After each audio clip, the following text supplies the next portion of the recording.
Hello, Stewart's 89. Well, Freddy. Apparently, Freddy wants to be more gay. Um, I've seen a couple articles floating around, and I wasn't sure exactly what that was about. And I don't find I have the time to chase articles and read articles. I tend to just watch videos, which is not good, I guess, now I think about it. Um, but I saw a video from Mecha about Freddy. Now, I assumed he was talking about Freddy the character. They want to make the character gay somehow. Not that he wasn't already kind of camp and everything, but he was talking more about the kids.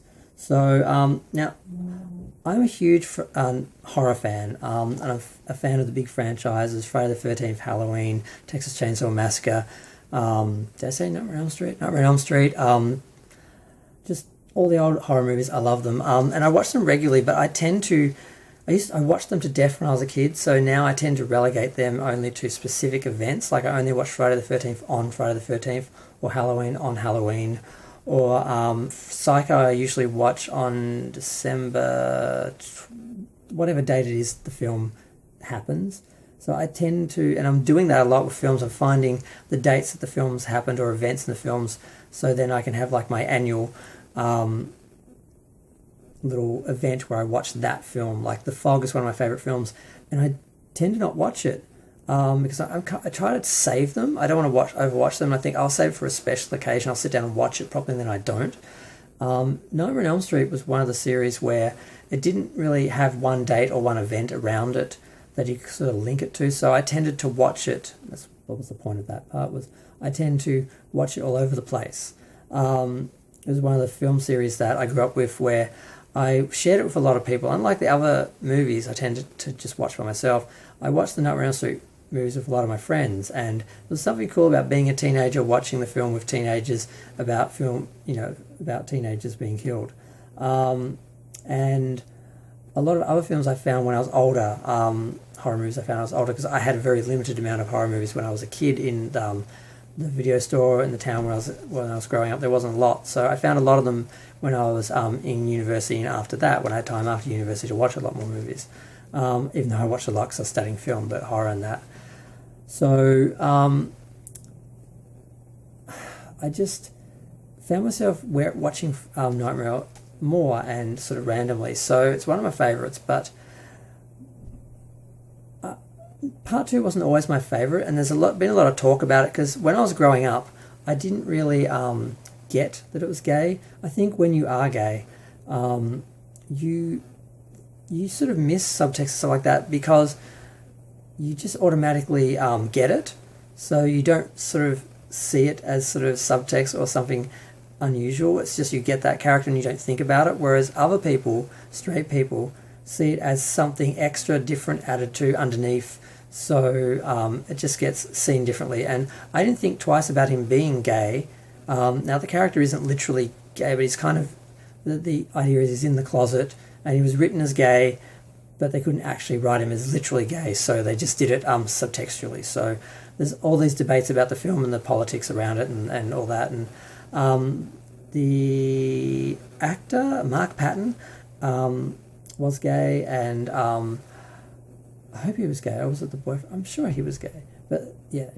There's a few characters, the actors were actually gay, so I haven't researched it a lot. I just was watching that video and just thinking about it, and what Freddie was saying, it'll take a long time to get to that, what Freddie was saying, what Robert Englund was saying was, I just wanted to preface that there was a sort of gay Freddie already, was not so much, I thought he'd be wanting Freddie himself to be more gay, but he's saying make the kids more relatable to contemporary audiences, as in more diverse, not just like the straight white kids, even though frankly they were the ones I liked seeing die the most in the horror movies.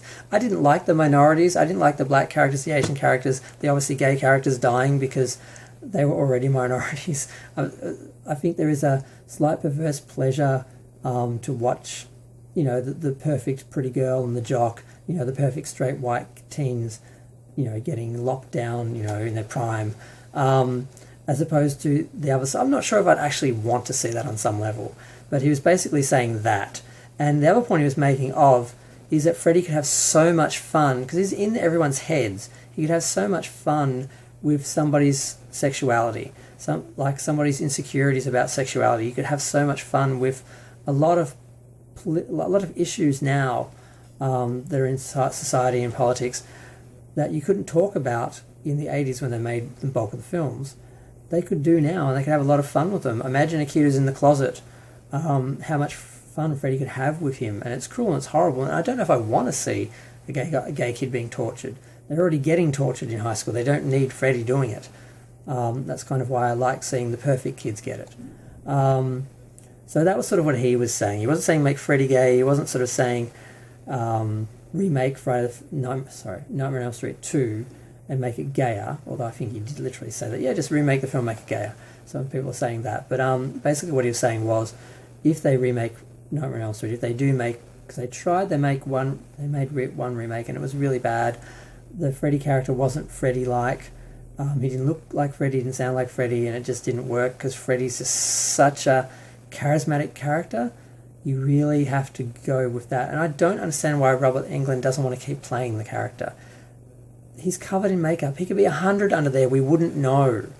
And energy-wise, he doesn't have to do the stunts. He doesn't have to be that active. He just needs to be that Freddy that we know, the voice, that attitude, that nasty thing. Because I've met Robert Englund, and he wasn't nice. I guess I have to tell the story real quickly. Basically, I was the last person on the line for autographs, and I said that to him, and he gave me an extra autograph. And then the guy who runs the autographs came over with a stack of autographs from the people that work for him, and he looked at me like I tricked him into it. And I'm like, I didn't know he was coming with all that stuff. I just said it. I didn't. And then I ended up in the elevator with him, and he just gave me dirty looks the whole time. And when Freddy gives you dirty looks, it's not funny. So that wasn't. And the other thing, when he was in the auditorium talking, he didn't like try and do Freddy, but there was one point where he just was talking and he got excited for a second, and he just got that Freddy voice, because it's his own voice obviously, and it just made me jump up like Freddy was in the room all of a sudden. Like I was sort of like not sort of listening, and it's like in the movies where they're sort of not paying attention and suddenly Freddy, like someone starts turning into Freddy, his voice changes or something. It scared the hell out of me. So that was interesting meeting Freddy, but Robert Englund. But I kind of think, yeah, if they do a reboot, they really need to make a more diverse cast.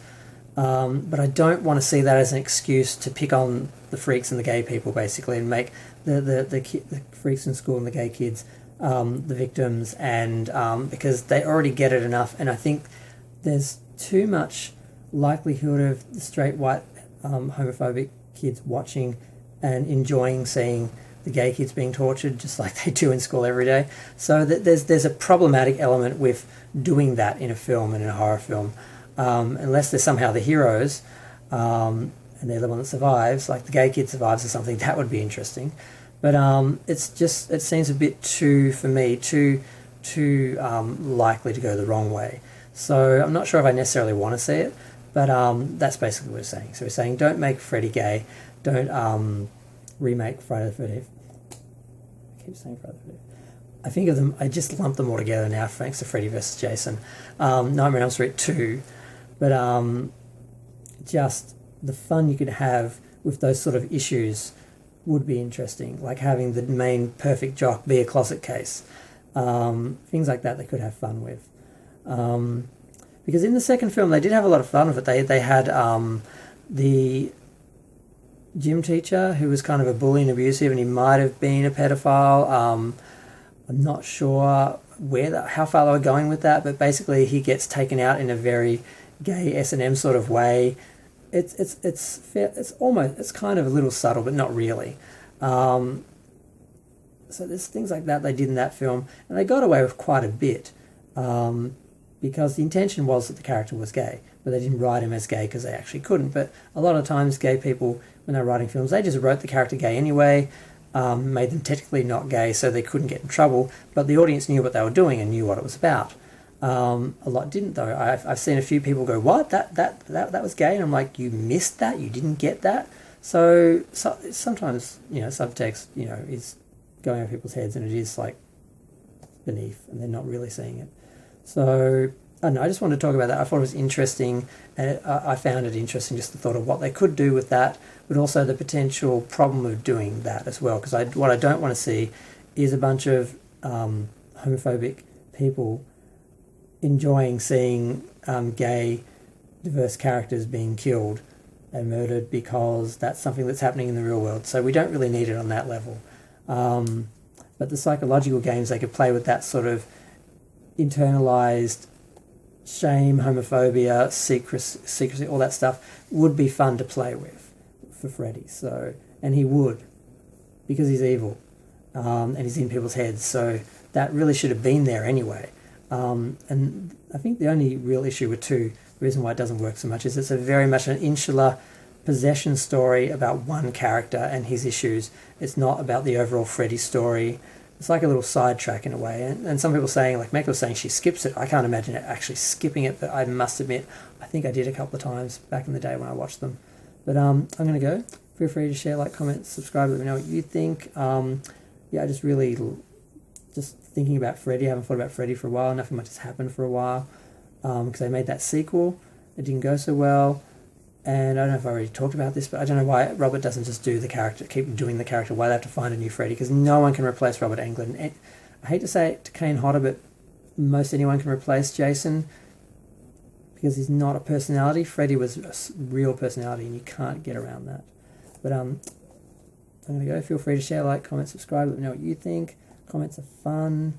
I'm curious what people think about this one, actually.